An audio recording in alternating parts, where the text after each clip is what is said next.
officially finished grade 10. School year has been weird for me, but it's not like a bad weird, just kind of a different weird.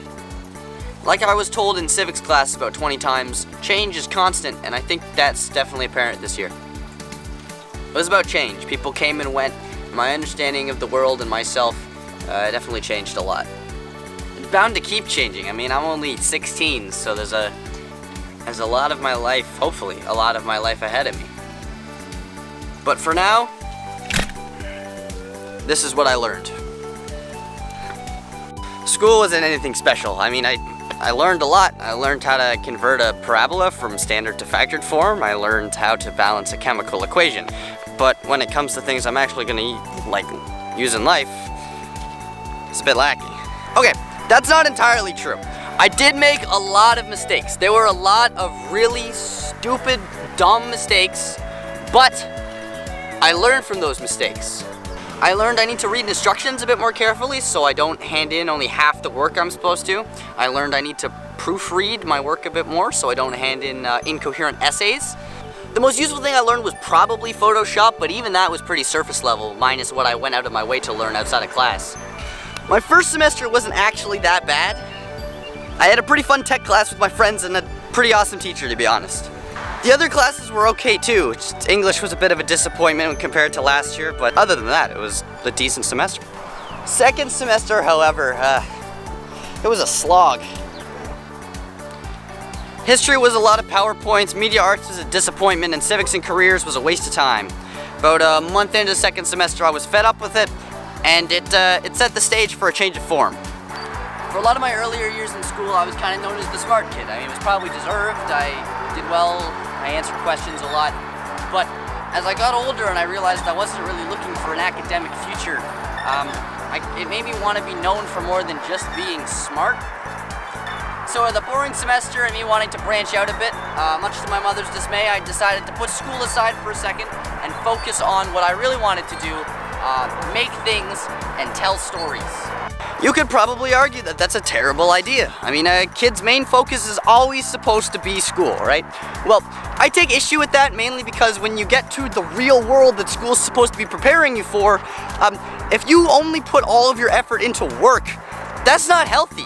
That's a terrible decision. Anyway, regardless, that's besides the point. I feel like I learned a lot more through my creative endeavors than I would have ever at school. It's not like I'm failing either. So my two main creative projects were the Jungle Book play and my movie Baggage, both of which were the biggest things I had ever worked on. I of course have experience producing stage shows and videos before, but not to this level of ambition. And the ambition brings challenges, but challenges also bring learning. The first thing I learned is that being able to communicate your creative ideas to your team is crucial. You may be a cinematic genius, but if you can't communicate that to your team, your masterpiece is never going to get made. This is something that came up a lot on the set of Baggage, where, I could understand my notes, but no one else could. Well, I could understand it most of the time, Now, this would have been fine if I had just explained what my notes meant to people, but instead I would just go, don't worry, I know what that means, and move on. This led to a lot of confusion between me and my assistant director, and probably led to a lot longer shoots than were necessary. But I still have some work to do on communication.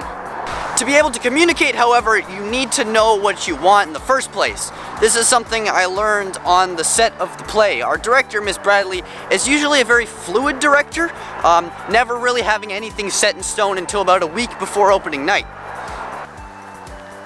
For the sheer scale of the Jungle Book, however, Miss Bradley came with a lot of what she wanted already set out. Getting the show ready by opening night, even with all this pre-planning, was really difficult, so I don't think we could have done it without it. Although I learned the complete opposite too. I went into Baggage with a pretty good idea of what I wanted from the start and was reluctant to change anything. But as I let other people add their own interpretation of the story into the movie, I think it got exponentially better. Some of the best parts of Baggage were completely unplanned, and I think that's why personally I believe a lot of the scenes we shot later are so much better than the earlier ones. The entire conversation with Eric at the end of the movie wasn't even in the script when we started filming, but through talking with the actors, we decided to write it in, to what I believe is the betterment of the movie. Even Vimal, who as my AD spent most of his time just watching anime on set, had some pretty cool ideas that I had never considered. The movie just became so much better when it stopped being my story and started being everyone's interpretation of it. Being adaptable and open-minded truly made Baggage from a decent movie into what I would consider my best work. I didn't just grow creatively though. I think I also learned a lot about myself personally, specifically about the kind of things that make me happy. First and foremost, I'm definitely a lot more confident in myself, both creatively and just in general.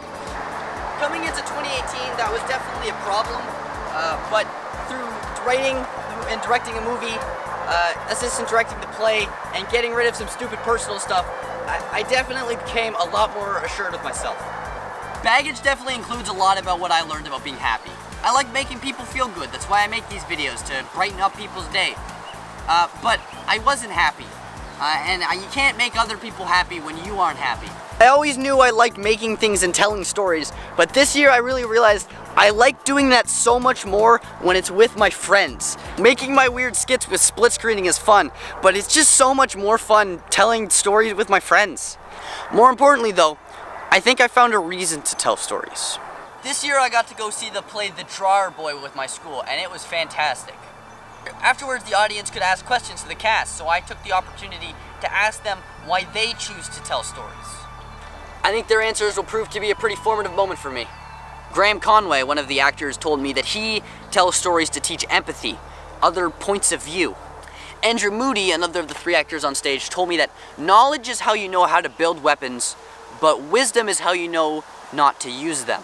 Schools teach knowledge, stories teach wisdom. That's why I tell stories. It's why I made Baggage. I wanted to teach people what I had learned and maybe help someone out there to be a bit happier. I think that's what this year is about in general, is learning not from school, but through storytelling, both from listening and telling it myself. I learned so much more than I ever would in school and became a lot more confident in myself. And that was all in 1 year. Who knows what's next?